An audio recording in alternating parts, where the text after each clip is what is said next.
Welcome students, welcome to Brainypedia skills. Last time हमने काफी सारी चीजें डिस्कस करी थी पॉलिटी रैपिड एमसीक्यू सीरीज में, राइट। आज हम उसी को कैरी ऑन करेंगे। आई होप आप लोगों ने रिवाइज कर लिया होगा सारा जितनी भी चीजें हमने लास्ट टाइम डिस्कस करी थी, ताकि इस टाइम जो भी हम डिस्कस करें उसमें प्रॉब्लम ना आए, राइट। चीजों को कवर करना किस वे में करना वो बहुत इजी है, बस आप सीरीज को बार बार रिवाइज करें, ठीक है। हम ट्राई करेंगे कि मैक्सिमम नंबर ऑफ क्वेश्चंस हम जो है अटेम्प्ट कर पाए इस पर्टिकुलर, वो भी ये 20-30 मिनट्स का सेशन रहेगा। इसमें मैक्सिमम नंबर ऑफ क्वेश्चंस को ट्राई कर पाए ताकि आप लोग भी बोर ना हो। As per human tendency 30 to 45 minutes ही लोगों की एक टाइम पे एक पर्टिकुलर पीरियड में फोकस की कैपेबिलिटी होती है। तो उसको मेंटेन करने के लिए 30 मिनट्स के सेशन आपके लिए लाए गए, 25 से 30 मिनट के सेशन, ताकि आप इसको इजी वे में वॉच भी कर पाओ। अगर 2x पे भी देख रहे हो तो 10 मिनट में आपका लेक्चर खत्म, ठीक है। ये कॉन्सेप्ट है इसके बिहाइंड। चलो, काफी सारे क्वेश्चंस हमने कर लिए थे। कल तो सिर्फ जज ही देख रहे थे। एमओपी देखा, देखा, जज की ये पावर देखी, कंटेम्प्ट ऑफ कोर्ट देखा, ये सारी चीजें। ओह वाओ, आज पहला क्वेश्चन हो रहा है, वो है स्पेशल लीव पेटिशन के ऊपर, ठीक है। तो स्पेशल लीव पेटिशन की हम बात करते हैं, तो सबसे इम्पोर्टेंट चीज मैं आपको बता देता हूँ क्वेश्चन करने से पहले ही। Special leave petition supreme court की डिस्क्रिशनरी पावर होती है, लेकिन इसके अंदर कुछ एक्सेप्शंस हमें देखने को मिलेंगे, जैसे मिलिट्री कोर्ट वाला, ठीक है। और ये स्पेशल लीव पेटिशन की हम बात करते हैं। चलो ऑप्शंस को स्टार्ट करते हैं, फिर तो डिटेल एनालिसिस हो जाएंगे। मैं तो होप कर रहा हूँ कि आप लोगों ने पढ़ा हुआ है। It is a discretionary power of the Supreme Court. Yes, it's a discretionary power of Supreme Court and it cannot be claimed as a matter of right. ठीक है, यहाँ इस पॉइंट को।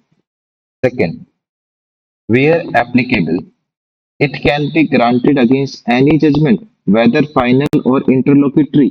बिल्कुल सही है, ठीक है। It can be granted in any judgment.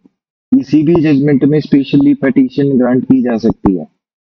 Third, it must be related to constitutional matter. अरे भाई, आप मुझे स्टेटमेंट को कॉन्ट्रडिक्ट करा रहे हो। पहले आप कहते हो कि किसी भी स्टेटमेंट में ग्रांट कर दो, फिर आप कहते हो कि नहीं कॉन्स्टिट्यूशन मैटर्स में, तो नहीं।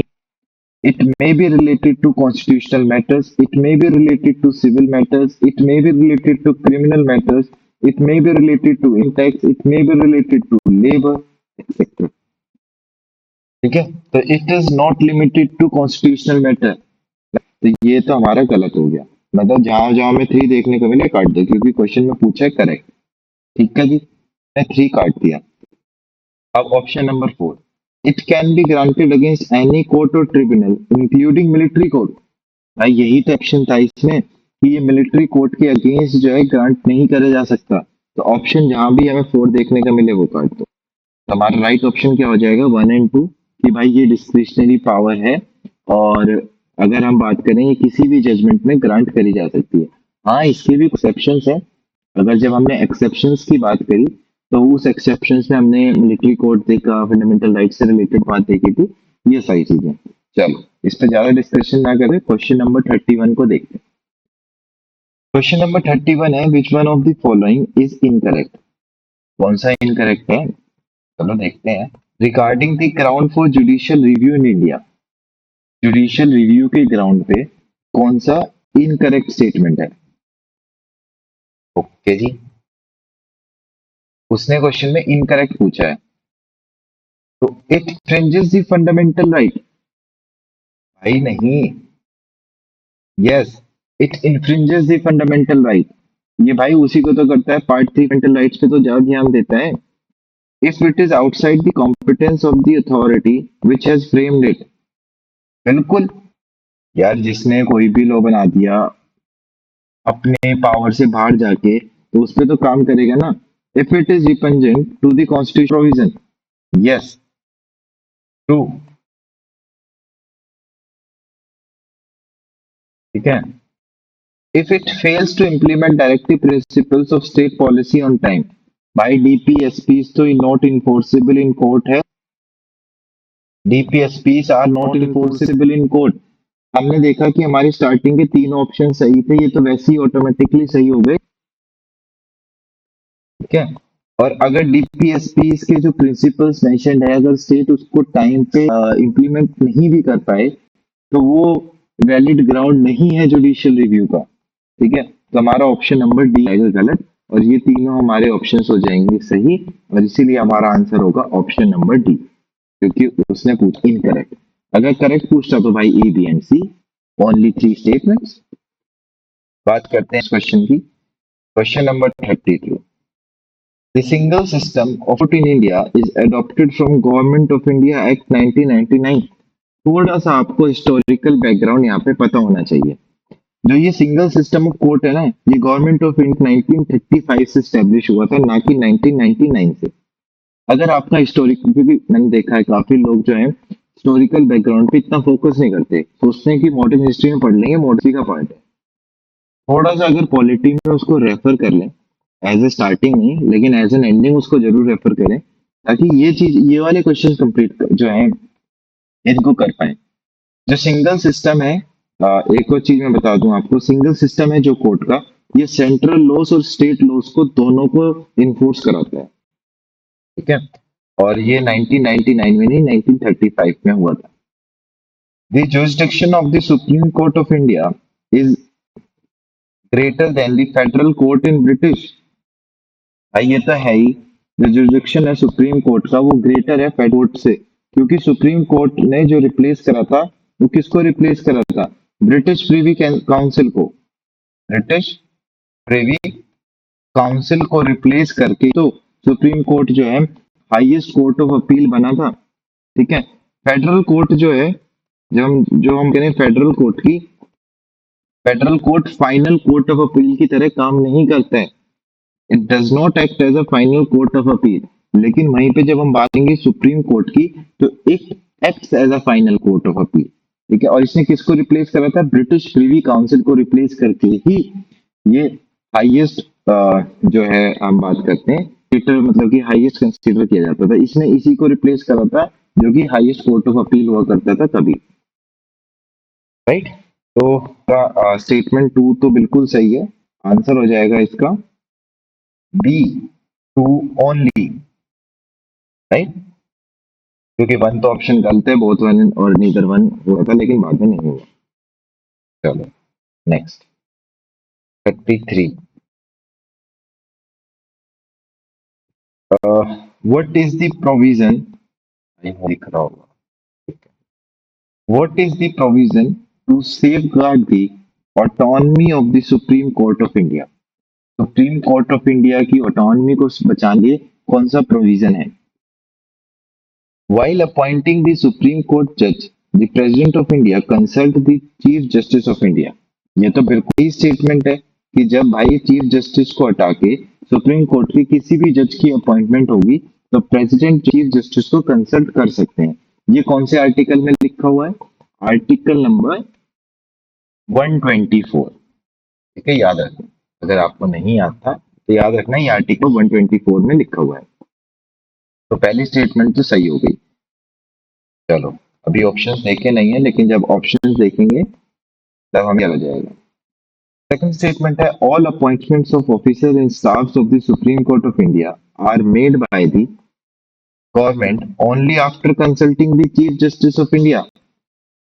भाई जो चीफ जस्टिस, देखो गवर्नमेंट नहीं करती है उसको अपॉइंट, उसको अब करते हैं CGI, the chief justice of India.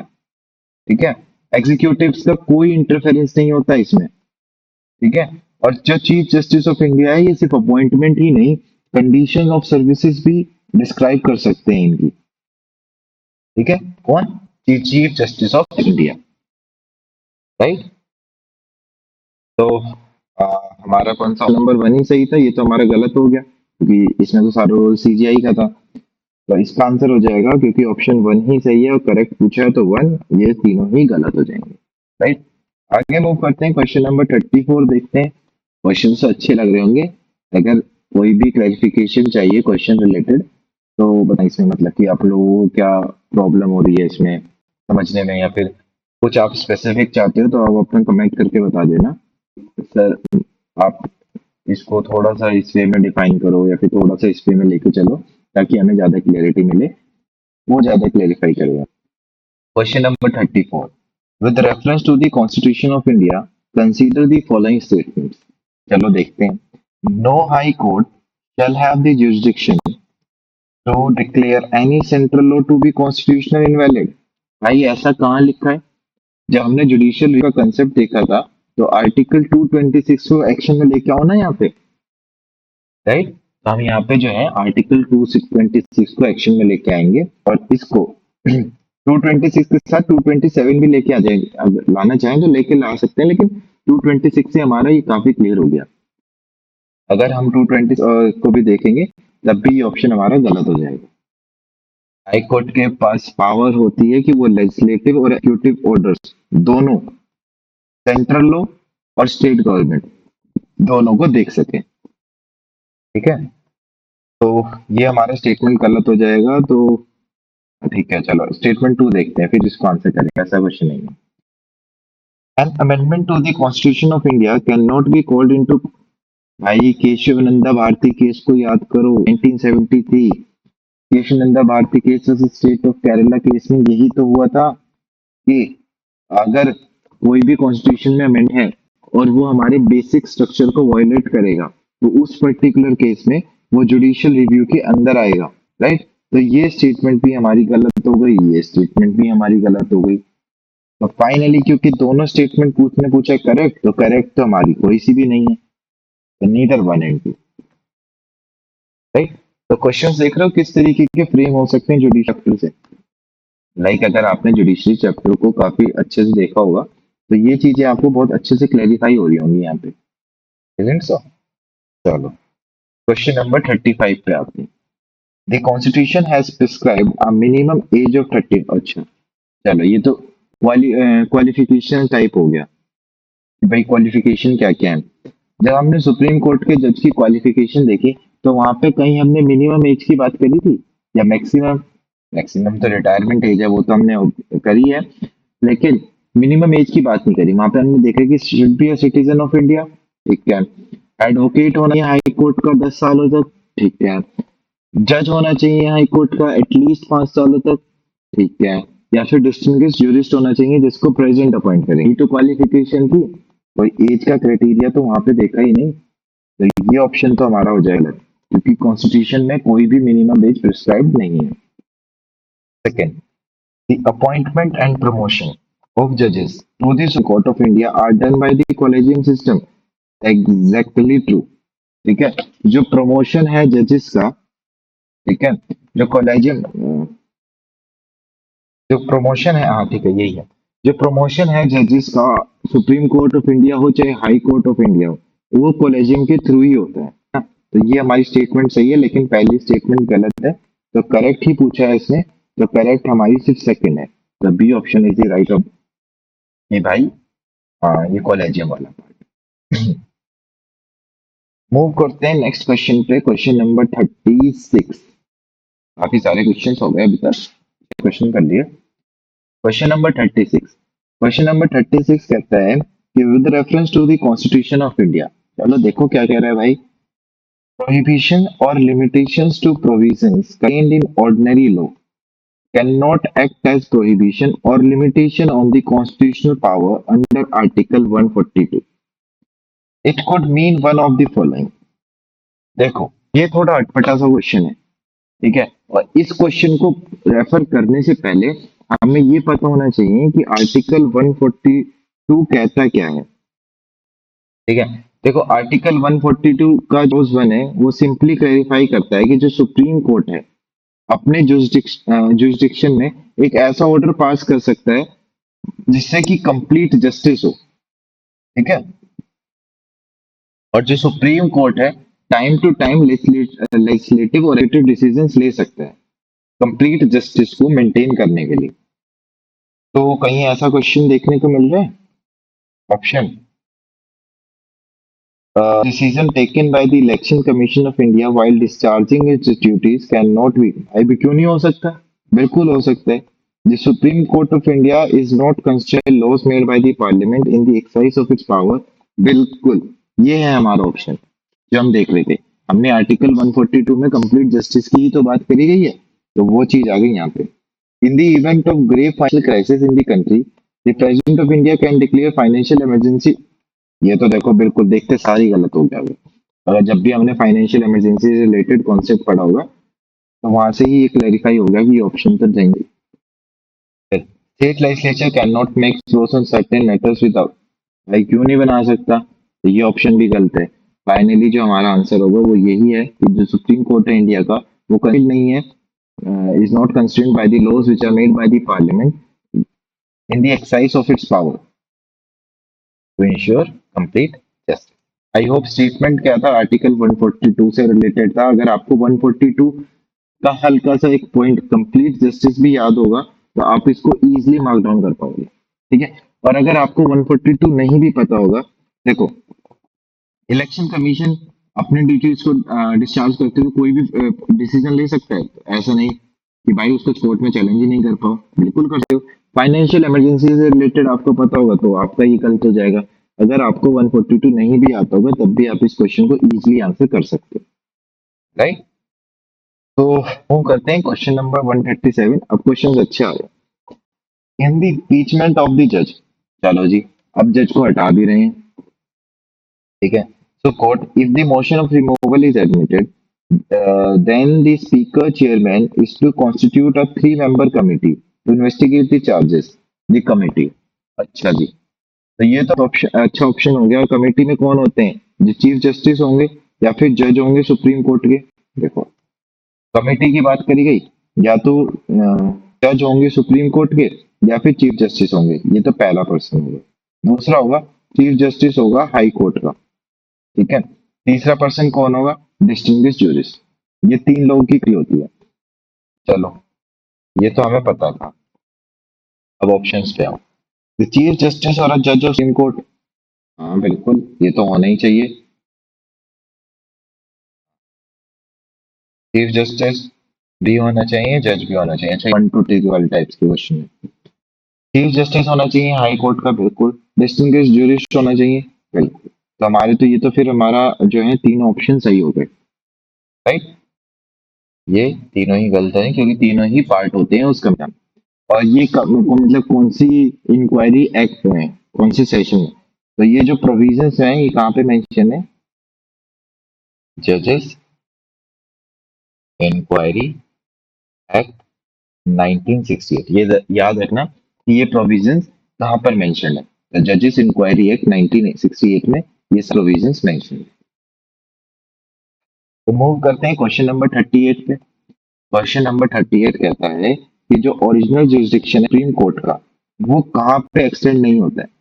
चलो जब हम बात करते हैं ओरिजिनल जुरिसडिक्शन की, तो ओरिजिनल जुरिसडिक्शन में हमने कुछ एक्सेप्शंस देखे थे, ठीक है। ओरिजिनल जुरिसडिक्शन में हमने कुछ एक्सेप्शंस देखे थे। सबसे पहला एक्सेप्शन ही हमने वोटर डिस्प्यूट का देखा था।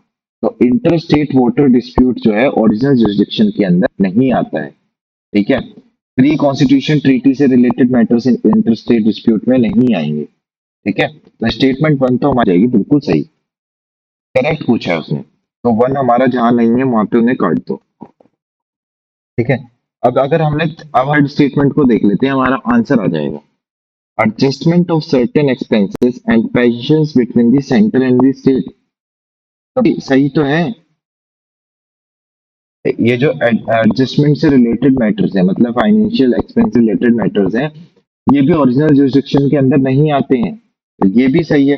और अगर हमारा थर्ड सही है तो ऑप्शन नंबर डी हमारा हो जाएगा सही, ऑटोमेटिक और थर्ड भी सही होगा, ठीक है। लेकिन देख लेते हैं है क्या। Matters refer to finance commission, हाँ फाइनेंस कमीशन जो भी स्टेटमेंट होंगी फाइनेंस कमीशन की वो भी जो है ओरिजिनल जुरिसडिक्शन के दायरे में नहीं है, ठीक है। Recovery of the damages by the state against the centre, ये भी नहीं आएगा, ठीक है। और जो ऑर्डिनरी डिस्प्यूट होगा कमर्शियल नेचर का सेंटर और स्टेट के बीच में, वो के अंदर नहीं आता है। ये पॉइंट याद रखना, original dispute of commercial nature between centre and state, क्योंकि ये काफी पॉइंट आ जाता है यहाँ पे, है ना। क्योंकि जब हम ओरिजिनल जुरिसडिक्शन की बात करते हैं तो वो सेंटर स्टेट के बीच का ही तो डिस्प्यूट होता है, राइट। तो ये याद रखना। अब बात करते हैं लोक अदालत की। ठीक है, लोक अदालत कब स्टैब्लिश हुई थी? लीगल सर्विसेज अथॉरिटीज एक्ट 1987 में ये स्टैब्लिश करवाई गई थी। इसका बेसिक एम क्या था कि जो केसेस हैं उनको इजी वे में जल्दी कंप्लीट कर दें और इक्वल जस्टिस को प्रमोट कर सकें। तो द एस्टैब्लिशमेंट ऑफ लोक अदालत is one of the many actions taken by the government to implement the directive principles of state policy। हाँ बिल्कुल। Which of the following statements are correct? उसने पूछा है करेक्ट, इस पे बहुत ध्यान दिया करो कि उसने करेक्ट पूछा या फिर इनकरेक्ट पूछा। जब कभी क्वेश्चन पेपर आपको मिले तो सबसे पहले आपका काम होना चाहिए कि आप ये देखो कि पर्टिकुलर क्वेश्चन है अगर, तो उसमें करेक्टनेस पूछी है या फिर इनकरेक्टनेस पूछी है। अगर करेक्टनेस पूछा हम उस वे में डिफाइन करेंगे, अगर इनकरेक्टनेस पूछिए तो हम जो है उस वे में डिफाइन करेंगे, राइट। तो क्वेश्चन नंबर 13 लोक अदालत से रिलेटेड देख लेते हैं क्या क्या स्टेटमेंट है। It is a statutory forum, ठीक है, where disputes are settled amicably. Right, बिल्कुल सही बात है। जो है स्टैट्यूटरी फोरम है और डिस्प्यूट जो है एमिकेबली सेटल होते हैं, ठीक है। Only civil cases and not criminal cases can be settled in Lok Adalat. ऐसा कहाँ लिखा है भाई? क्रिमिनल केसेस भी, ठीक है, सिविल केसेस भी और क्रिमिनल केसेस भी कंपाउंडेबली सेटल करे जा सकते हैं लोक अदालत में। तो जहां जहां टू देखने को मिले उन्हें काट दो, तो हमारा आंसर ही सही आ गया। ए ऑप्शन सही है, 1 और 3। जैसे ही हमने सेकंड ऑप्शन का निम्नलिखित करा हमारा आंसर थर्ड ऑप्शन तक तो पहुंचने की बात ही नहीं पड़ी। अब थर्ड ऑप्शन से कुछ भी लिखा हो मेरा सही हुआ। It awards are final so no appeal lies against them before any court of law. ठीक है, हाँ भाई, जो लोक अदालत डिसीजन देगा, जो लोक अदालत डिक्री पास करेगा वो फाइनल डिक्री होगा, ठीक है, और दोनों ही पार्टीज पे बाइंडिंग होगा, ठीक है। और इस अवार्ड से रिलेटेड आप ऐसे डायरेक्टली जो है अप्रोच नहीं कर सकते किसी भी कोर्ट में, है ना। तो ये भी हमारा स्टेटमेंट सही है और पहला स्टेट सही है। और याद रखना कि ये लीगल सर्विसेज अथॉरिटीज एक्ट 1987 के बाद बनाया गया था, उसके साथ में, ठीक है, इक्वल जस्टिस को प्रमोट करने के लिए। ये भी क्वेश्चन आ जाता है कि भाई लोक अदालत से एस्टैब्लिश क्यों हुआ था? इक्वल जस्टिस को प्रमोट करने के लिए, क्या एक तरीके का स्टैट्यूटरी फॉरम है, ठीक है। तो ये सारी चीजें याद रखना। Okay, which of the following grounds are for the removal of जजेस ऑफ सुप्रीम कोर्ट? अगर आपको सुप्रीम कोर्ट के जज को रिमूव करना है तो वो कौन से ग्राउंड्स होंगे जो वैलिड है? ये पॉइंट याद रखना, अगर यहाँ पे इनवैलिड होता तो हमारा आंसर कुछ और ही होता, क्योंकि अब यहाँ पे वैलिड पूछा है तो हमारा आंसर डिफरेंट होगा, ठीक है। तो अनसाउंड माइंड, ऐसा कुछ नहीं लिखा हुआ भाई, ये तो कुछ पागल, मतलब पागल आदमी, ऐसा कहीं लिखा है? नहीं लिखा है। प्रूव्ड मिसबिहेवियर, हाँ, मिसबिहेवियर अगर हुआ तो बिल्कुल ये प्रैक्टिकली जो है मेंशन्ड ग्राउंड है फॉर द रिमूवल ऑफ जजेस of supreme court. Holding office of profit, अगर वो ऐसे होल्ड करता तो अपॉइंटमेंट में प्रॉब्लम कर देते। ये चीज तो गलत है, अनसाउंड माइंड भी गलत है, और वहां पे साफ साफ मेंशन है अगर अपॉइंट होने के बाद डिसएडवांटेज होता है उसको कुछ भी, तो उस बेसिस पे उसको जो है रिमूव कर सकते। इनकैपेसिटी, ये तो जो ग्राउंड्स है रिमूवल के वो टू हैं, प्रूव्ड मिसबिहेवियर एंड इनकैपेसिटी। ये दोनों ग्राउंड्स नहीं है, तो 2 और 3 जहां भी दिखे काट दो, 2 यहाँ पे भी ये काट दो, सॉरी 1 और 3 जहाँ पे दिखे काट दो, 3 यहाँ पे है, ठीक है, यहाँ पे भी है। हमारा ऑटोमेटिकली आंसर 2 और 4 राइट आंसर हो जाएगा, ठीक है। काफी जल्दी जल्दी कर लिया, अब तो हमने काफी सारे क्वेश्चंस कर लिए, started from 30 and around 10-11 questions कर चुके हैं। स्टार्ट करते हैं क्वेश्चन नंबर 41 से।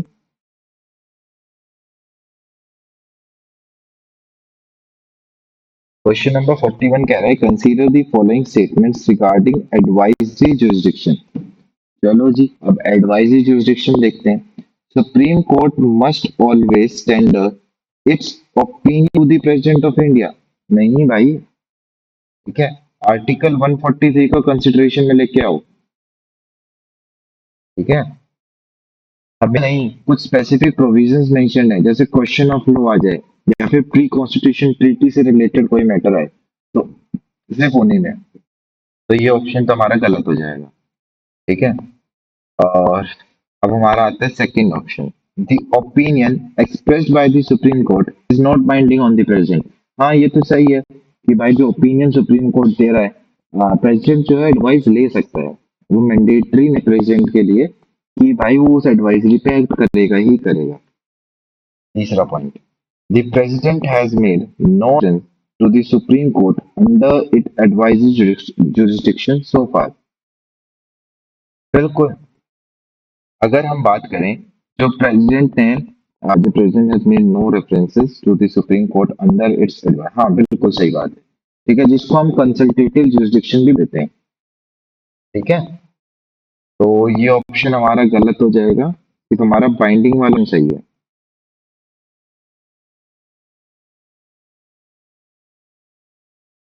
नहीं, ये तो सही होना चाहिए ना, इसी को तो हम कहते हैं कंसल्टेटिव, इसको तो हम कंसल्टेटिव जुरिस्डिक्शन कहते हैं, राइट। इसी का तो एक टर्म रेफर कर दिया जाता है एज ए कंसल्टेटिव जुरिस्डिक्शन। तो इसका आंसर हो जाएगा वन है। ओ सॉरी सॉरी सॉरी सॉरी, हमसे क्वेश्चन में करेक्ट नहीं पूछा है, अगर हमसे करेक्ट पूछ लिया होता तो हमारा आंसर टू। ठीक है, क्वेश्चन में हमसे पूछा है इनकरेक्ट, हमारा पहला गलत था, तो हमारा जहाँ पे पहला होगा वो सारे ऑप्शन सही हो जाएंगे, राइट। तो हमारे ये तीन ऑप्शन अभी तक सही हैं। अब हमने जब लास्ट स्टेट देखा तो लास्ट स्टेटमेंट को थोड़ा सा रेफर करो कि जो प्रेसिडेंट है उसने 15 रेफरेंसेस दिए हैं, has made 15 references supreme court under its advisory jurisdiction, इसी को हम कहते हैं कंसल्टेटिव जुरिस्डिक्शन। और इसमें यहाँ लिखा गया है नो रेफरेंसेस। अगर हम टिल 2020 तक की बात करें, 2020 तक की, तो वहां तक भी उसने 15 रेफरेंसेस दिए हैं। ठीक है, तो president has made around 15 references to the supreme court under its advisory jurisdiction, इसको कंसल्टेटिव जुरिस्डिक्शन भी बोला जा रहा है। तो ऑप्शन यहाँ पे नो है ना, तो इसीलिए ये हमारा गलत हो जाएगा। ठीक है, ये तो इसको जीरो बोल दिया जबकि ये तो 15 है, कि काउंटिंग की बात करें ये 15 है ना, तो हमारा ऑप्शन नंबर 3 भी गलत है। तो 3 भी गलत है, उसने पूछा करेक्ट कौन से हैं, तो हमारा इनकरेक्ट पहला भी था और तीसरा भी था, तो हमारा आंसर हो जाएगा 1 एंड 3। ठीक है, ठीक। तो आई होप आपको सेशन अच्छा लगा। ठीक है, अगर आपको कहीं पर भी कोई भी प्रॉब्लम है, कोई भी डाउट आता है, तो आपको वो जो डाउट है आप कमेंट सेक्शन में पूछ सकते हो। ठीक है, सेकंड थिंग, अगर आपको कोई भी रिक्वायरमेंट होती है कि भाई यहाँ पे हमें ये चीज की प्रॉब्लम, आप इसको थोड़ा इस वे में कैटर कीजिए, वो चीज भी हो जाएगी, आप बता देना कि भाई ऐसा है। और वीडियो हो चुकी है तो सब्सक्राइब और लाइक करना ना भूलें ब्रेनी पीडिया स्किल्स को, और ऐसे ही बहुत अच्छे अच्छे कंटेंट्स के लिए आप ब्रेनी पीडिया स्किल्स की वेबसाइट पर रेफर कर सकते हो। And thank you, have a nice day.